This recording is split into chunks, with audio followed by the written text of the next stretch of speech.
I'm Rowan Elwood, 32. I run a landscape architecture firm based in Denver. But if you'd seen me that night, you wouldn't have guessed any of that. And honestly, neither did they. It was supposed to be a simple dinner. Garrett, the man I had been seeing for a few months, invited me to meet his family. "They're a little intense," he said, "but they'll warm up to you." I didn't expect champagne and roses, but I also didn't expect the kind of welcome that makes you feel like you should have stayed home. From the moment I sat down at that table, I could feel the weight of their glances. His mother's smile was tight. His sister didn't bother pretending. Every question was a test disguised as small talk. "So, do you work? Do you rent or—" "You're not from around our part of town, are you?" They spoke with the kind of confidence only old money could breed. I wasn't insulted by their wealth. I've worked with clients far more powerful. What struck me was how casually they dismissed me, as though I had nothing to offer but a pretty face and an empty wallet. Then, when the check came, and his mother dropped the line, "We all pay our way here, dear. I hope that's not a problem," I simply smiled. I handed my card to the waiter, and then he looked at me, paused, then bowed slightly and said loud enough for the whole table to hear, "Welcome back, Miss Elwood. Shall I have the chef bring your usual dessert?" Just like that, everything stopped. The invitation came 2 weeks after Garrett met my friends. We'd gone to a jazz night downtown, nothing too extravagant, but he charmed everyone. He laughed at the right moments, asked thoughtful questions, and offered to split the check without a blink. That night, when we got back to his place, he kissed me goodnight and said, "You should meet my family soon. My mom's been asking." I didn't hear about it again until 10 days later, when he texted last minute, "Hey, dinner with my family tomorrow? Just a small thing. You in?" It was so casual it felt like an afterthought. Still, I said yes. I wasn't trying to impress anyone. I just wanted to understand where he came from. The next evening, I wore a white silk blouse and a pair of tailored navy trousers. Simple, clean, quiet. It wasn't about being flashy. It was about showing respect. Garrett picked me up and said I looked classy, but his tone was distracted. He spent most of the drive talking about the restaurant, some place his family loved, upscale French-American fusion. "My mom knows the owner," he added. "Just be yourself, okay?" That line stuck with me. Just be yourself. Like he was bracing for impact. We arrived early. The hostess greeted Garrett by name and led us to a long table near the windows.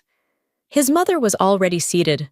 Blonde bob, pearl earrings, phone face up beside her wine glass. She stood to air kiss him, then glanced at me. "You must be Rowan," she said. "We've heard a little." I smiled and offered my hand. "It's lovely to meet you." She didn't take it.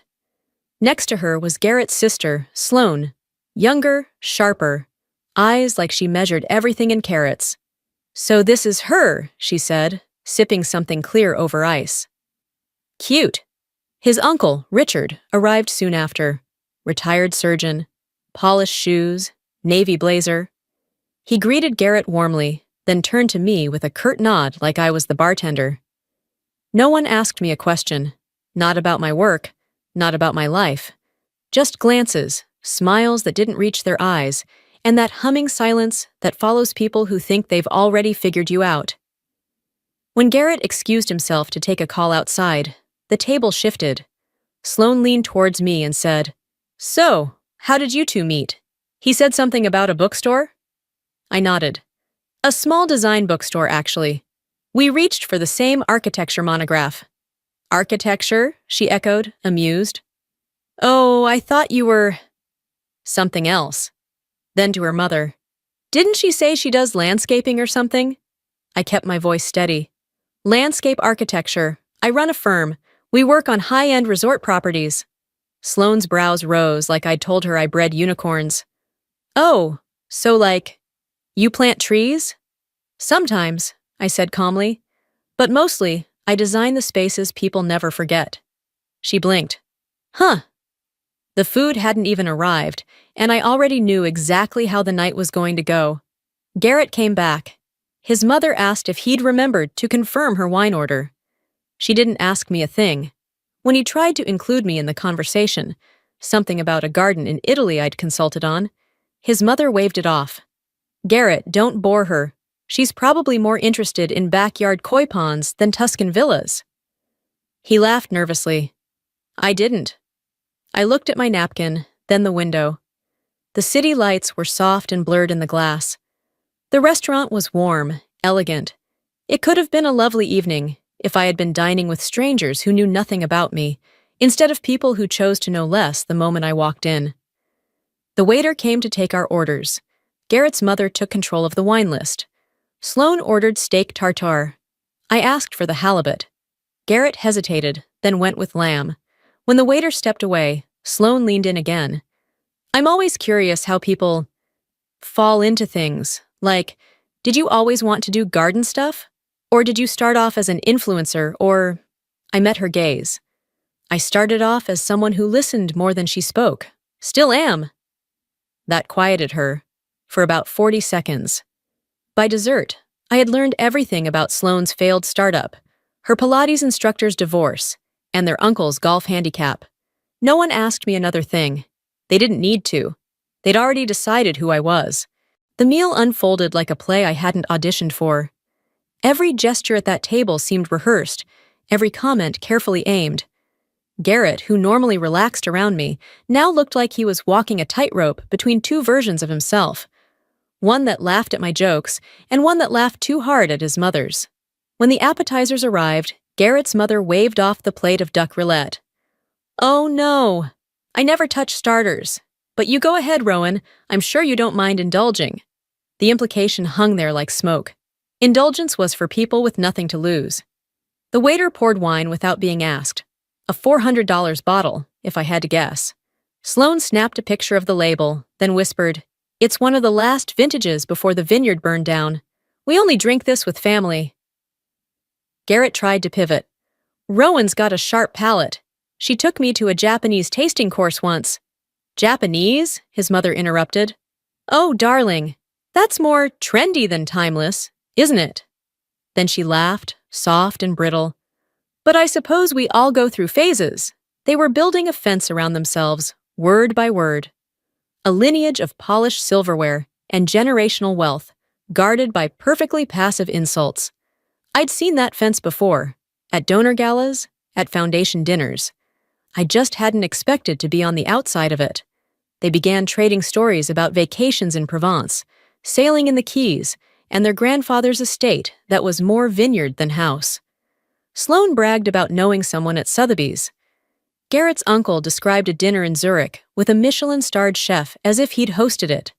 Every name drop was a ladder rung they assumed I couldn't reach. I didn't interrupt. I didn't nod either. At one point, Garrett touched my hand beneath the table and murmured, "You okay?"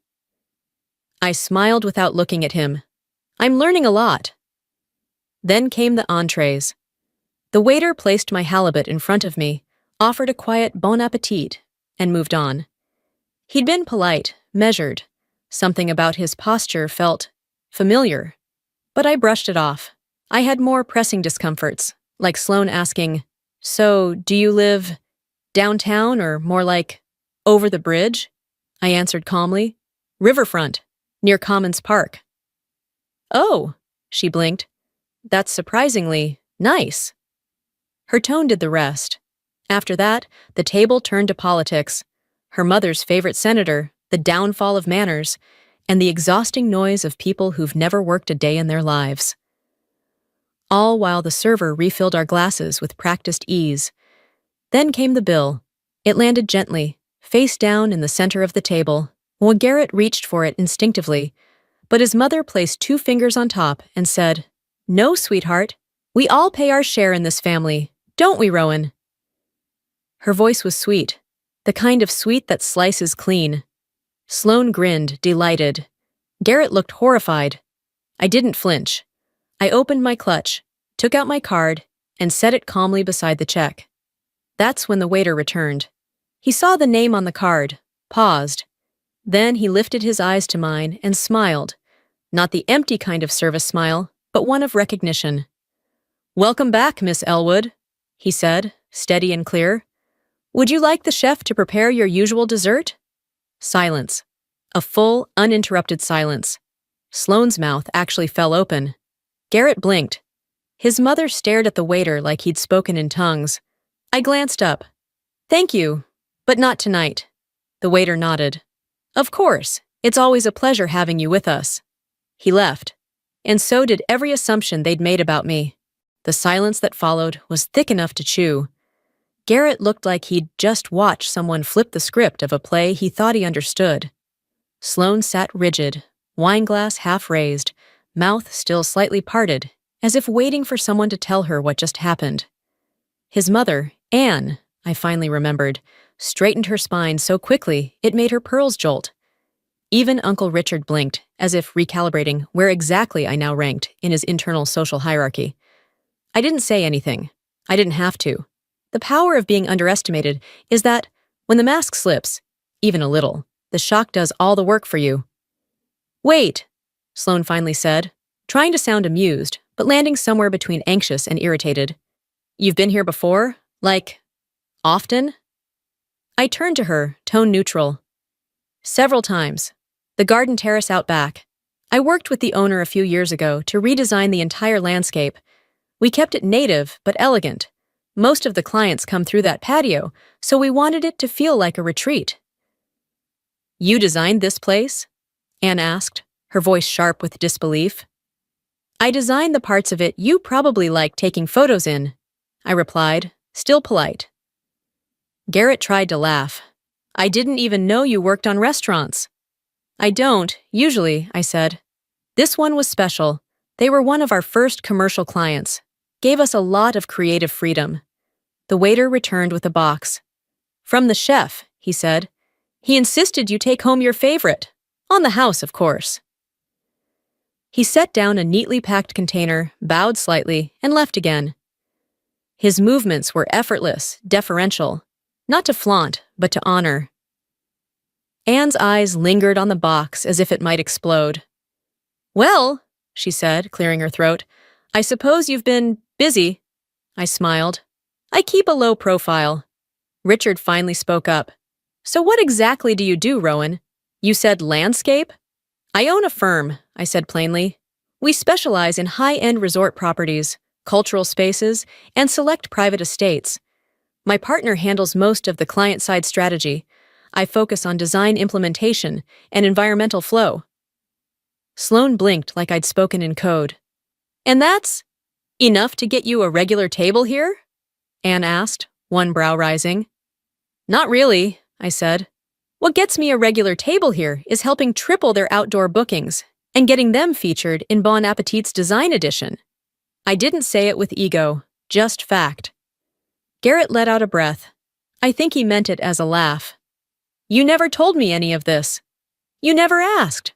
The thing about people like Anne and Sloane is, they're not used to being the last to know. They're used to walking into a room and having it shift around them.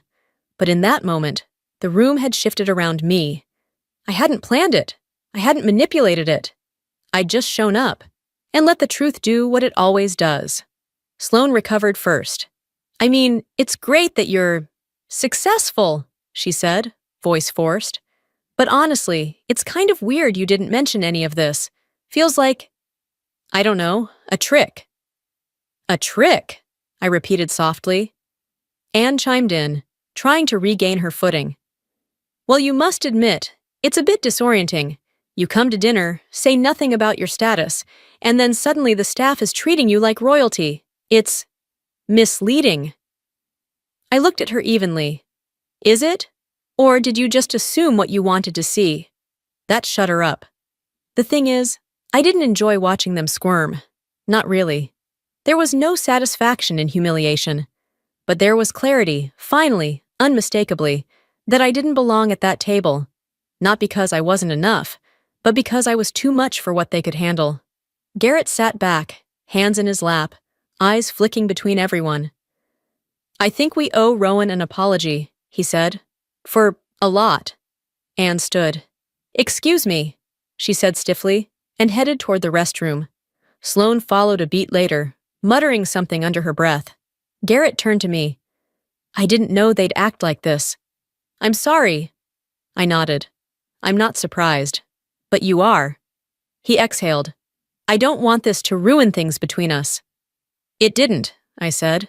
It just revealed what was already there. He didn't argue. He knew I was right. The silence hung so thick. Even the clink of silverware sounded too loud. Garrett didn't move. Neither did his family. I don't think they were capable of speech in that moment. The waiter's voice had cut through every false assumption, every half-smile, and polite dismissal they'd built around me like a fence. He hadn't said anything cruel. He didn't have to. His words had weight because they came with history, because they made it clear that I wasn't just someone. I was someone they should have known. You've been here before? Sloane asked, her voice thin, forced into civility. Like, you're a regular? I worked on the garden terrace, I said calmly. My firm redesigned it a few years ago. We collaborated with the owner and the chef on the full outdoor layout. Anne blinked. You mean the space out back with the lights and the hanging vines? I nodded. That's mine. The waiter returned then, carrying a small plate with a delicate hazelnut mousse, rosemary shortbread at the base, a touch of sea salt on top. I hadn't ordered it. I didn't need to. The chef insisted, he said softly, placing it before me. He said this was always your favorite. Anne's fingers stiffened around her wineglass. Garrett stared at the dessert, like it had personally betrayed him. Sloane looked me up and down. So you're, actually successful? I met her gaze. I am. And you just didn't say anything? You let us... She stopped, realizing what she was about to admit. Make assumptions, I offered. Yes, I let you. Garrett shifted uncomfortably. Why didn't you tell me? You never asked. He opened his mouth, but no words came. He was starting to realize just how much that sentence said about both of us. Anne tried to recover. Well, this is certainly enlightening. We weren't... aware. I tilted my head. That's the thing about awareness. It's usually a choice. Richard chuckled nervously. Well, you fooled us. I mean that in the best way. I turned to him. It wasn't a trick. I just didn't perform. Anne reached for the check, but it no longer mattered. The moment for power plays had passed. The balance of the table had already shifted. Garrett looked at me like he didn't quite recognize the woman across from him anymore. Or maybe he was seeing me clearly for the first time. I didn't know any of this, he said, almost quietly. I know, I replied. That's why this doesn't work. He winced just barely. Can we talk? Alone. I stood, folding my napkin. Garrett, I'm not angry. But I am done. He looked stricken. Just like that? Not just like that. You didn't defend me. You didn't even see me. Tonight just confirmed what you weren't ready to admit. Sloane looked like she wanted to interrupt but thought better of it. Anne straightened her posture, putting on a final smile. Well, I hope we haven't offended you beyond repair. You didn't offend me, I said. You revealed yourselves, and I'm grateful. Then I looked at the waiter, nodded my thanks, and picked up the boxed dessert he quietly handed over. Garrett called my name once as I walked away, but he didn't follow.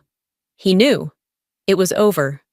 Outside, the night air felt honest in a way that room never did. I didn't feel triumphant.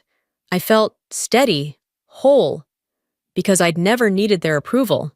And now, I didn't need their presence either. I stepped into the night with nothing but a small box of dessert, and the quiet satisfaction of having said nothing loud, yet everything clear.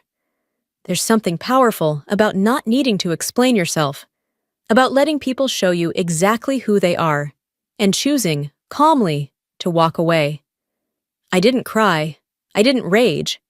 I didn't even feel the urge to look back through the window to see their faces one last time. I already knew what I'd find. Confusion, discomfort, maybe even regret. But none of it meant for me. Only for what they lost. Garrett had once made me laugh. I believed he saw me. But I realized he only saw the parts that were easy, the parts that didn't ask too much of his world. The quiet woman, the polite date, the guest who didn't challenge the setting. But I was never meant to be a guest. I've built things, real, rooted, living things, that last longer than their opinions.